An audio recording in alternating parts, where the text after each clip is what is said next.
그러면 이렇게 데이터를 통해서 프로모션하고 데이터 경영을 하면 좋은 점은 뭐예요? 그것의 가장 큰 장점은 사실은 그 데이터가 쌓이면 내가 예측을 할 수가 있게 돼요. 그러니까 이 사람이 앞으로 이런 행동을 하겠구나. 아, 이 사람은 이런 걸 좋아하는구나. 그럼 내가 이 사람을 위해서 특별히 이런 걸 준비해야 되겠구나. 예를 들면 요즘은 어떤 시대로까지 갔냐면 아까 그랬잖아요. 4차 산업혁명 시대 이 빅데이터가 만들어내는 게 뭐냐면 예측 능력이에요. 아하. 우리 고객 정보 방문 데이터를 쭉 살펴보니까 우리가 영업하는 시간 동안에 실제 고객들이 몰리는 시간대는 언제고 또 불필요한 시간대는 언제다 이런 것들을 파악해내면 사실 우리가 실질적으로 그 매장을 운영하는 데 있어 효율이라는 걸 만들어낼 수 있잖아요.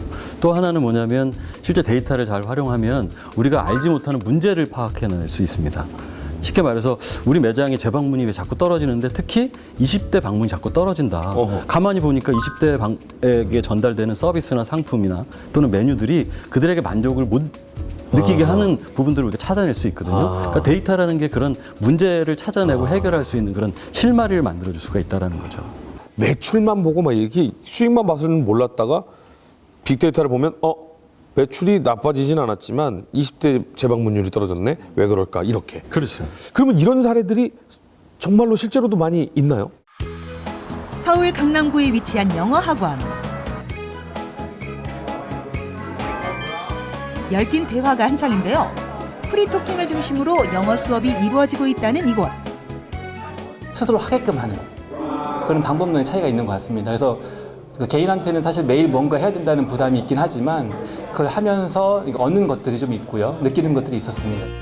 수강 전 무료 특강을 통해 자신이 배울 것들을 미리 알아볼 수 있다는 것이 이 영어 학원의 특징. 게다가 특별한 영어 공부법으로 화제가 된 베스트셀러 저자가 운영하는 학원으로도 유명한데요. 그동안 그의 영어 특강을 들은 사람만 해도 4천여 명. 인터넷을 뒤지는데 우연히 거기서 이 소장님이 경영하는 학원을 발견을 했어요.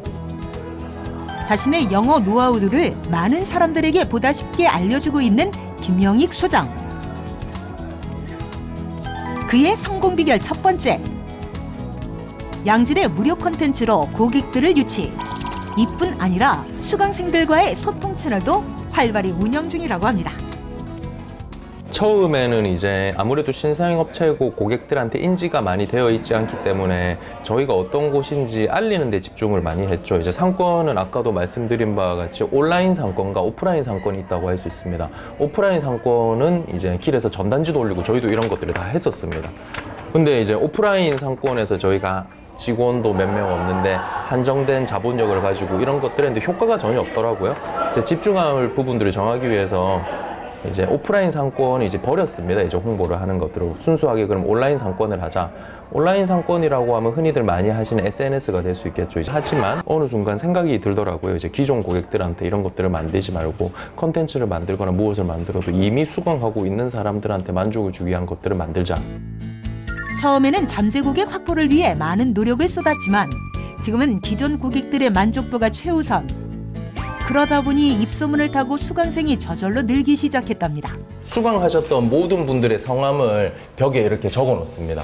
그래서 수강을 하시면 자기 이름이 이 벽에 적힌다고 할 수 있겠죠. 기존 고객들한테 그 광고비를 돌려드리기 위해서 명함을 이렇게 넣고 가시면 매월 말에 추첨을 해서 저희 이렇게 강의장 과정 중에 쓰실 수 있는 쿠폰 같은 것들을 제공해 드리고 있습니다. 모든 수강생분들의 이렇게 성함이 있고요. 그 다음에 매일매일 숙제를 했는지 그날에 미션을 했는지 하나하나 다 체크를 하고 있습니다. 그래서 그 체크된 결과에 따라서 졸업식 날에 30만 원 해서 혹은 60만 원 상당의 세부 항공권, 그 다음에 여행 상품권, 그 다음에 다른 저희 과정 수강권 할 수 있는 그런 프로모션들을 해드리고 있습니다. 이 프로모션 또한 광고를 통해서 외부 고객들한테 드리는 것들이 아니라 내부 고객들이 동기부여, 지금 현재 수강하시고 있는 분들이 조금 더 동기부여가 되어서 과정을 성실하게 이수하실 수 있는 데 프로모션과 홍보를 집중하고 하는 역할을 하고 있습니다. 누구에게 어떻게 어필할 것인지 확실히 파악했던 것. 그것이 바로 이 영어 학원의 성공 비결 아닐까요? 근데요, 업종마다 다르겠지만 이 영어학원 같은 경우엔 목표가 영어를 잘하는 거잖아요. 영어 잘하면 더 이상 수강 안 하잖아요. 기존 고객에게 투자해서 기존 고객의 만족도를 높였잖아요. 영어를 잘했잖아요. 졸업했잖아요. 새로운 고객이 없네요. 그 사람들이 신규 고객을 데려오는 거죠. 내가 성공을 했잖아요. 너 어떻게 이렇게 영어 잘해? 그렇죠. 마케팅을 하면서 학자들이 연구를 해봤어요. 네네. 잘 되는 기업과 안 되는 기업, 잘 되는 소상공인과 안 되는 소상공인, 이들이 어떻게 하고 있나 고객에게 살펴봤더니 네. 잘 되는 집들은 다 봤더니요. 새로운, 즉 어항 밖에 있는 물고기를 잡아오려고 노력하는 집들은 거의 없었다는 얘기입니다. 어허. 대부분의 잘 되고 있는 기업과 점포들은 어항 안에 있는 물고기한테 더 좋은 먹이를 주고 있었다는 거죠. 그러니까 잡은 물고기, 즉 기존 고객에게 똑같은 돈을 투자해봤습니다. 신규 고객을 데려오기 위한 마케팅 활동에 쓴 돈도 똑같습니다. 두 기업이 똑같은 상황일 때.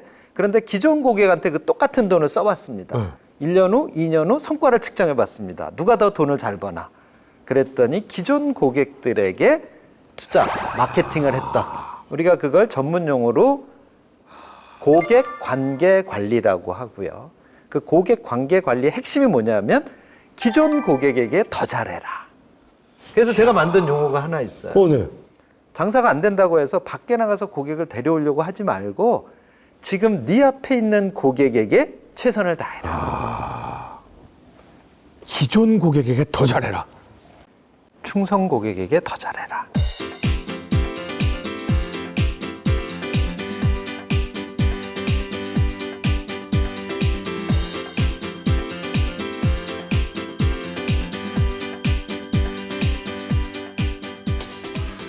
좋습니다. 그럼 오늘 이 재방문하는 사람들의 수를, 단골 고객 수를 좀 늘리는 여러 가지 마케팅에 대해서 좀 알아봤는데, 창업하시는 분들 그리고 이미 창업을 하신 분들에게 이것만큼은 꼭 생각했으면 좋겠다. 마지막 당부의 말씀을 하신다면. 과거에는 상품을 파는 시대였습니다. 그러니까 맛있는 음식을 파는 시대였죠. 네. 그리고 맛있게 만드는 게 마케팅이었습니다. 네. 맛있게만 만들면 고객이 온다고 생각했으니까. 근데 이제 그런 시대가 끝났고요. 어느 날 누군가 이런 얘기를 했습니다. 이제 브랜드를 판다. 그래서 브랜드와 컨셉이라는 게 중요한 시대가 있었습니다. 있었죠. 근데 이제 요즘은 또 바뀌었습니다. 경험을 판다. 즉 마케팅은 내 고객이 내 가게를 찾고 들어와서 먹고 나가서 그 일련의 모든 행동을 내가 관리해야 되는 겁니다. 좋은 감정을 갖도록. 그걸 만들어내고 그걸 고객에게 제공하고 특히 그걸 누구에게 내 더 충성도 있는 고객에게 집중하는 소상공인이 저는 성공하고 있다고 지금까지 확인하고 있습니다. 이 얘기를 실제로 표로 만들어서 직접 테스트를 해서 성공 사례까지 있는 우리 김영각 교수님의 그 프린트된 그 내용이 있거든요. 원하시는 분들은 이거 적극적으로 이용하십시오. 소상공인 저희 방송에서 홈페이지 게시판에 신청하시거나 아니면 SNS를 통해서 신청하시면 공짜로 무료로 여러분들한테 드릴 테니까 실제로 데이터 모으시고 한번 노력을 한번 해보시면 더 좋은 미래가 있지 않을까라는 생각이 듭니다. 그런데 너무 많이 알려주지 마세요. 우리들끼리만 알고 성공하셨으면 좋겠습니다. 두 분 오늘 이야기 감사합니다. 고맙습니다. 감사합니다. 판매 촉진, 매출 증대 4단계법이라는 걸 만들었습니다. 그래서 거기에 이런 고객들을 찾아낸다. 이 사람들은 이런 걸 원하니까 이렇게 해본다. 이거를 정리한 다음에 그 친구들한테 보내줍니다. 그리고 그걸 네가 실제로 할 액션 플랜을 써서 보내라고 합니다. 이 행위를 했을 땐 반응이 없다. 이런 행위를 했을 땐 반응이 있다는 걸 알게 되죠. 데이터가 생겼네요. 그렇죠. 그것도 데이터가 쌓이면 확신이 생기게 됩니다.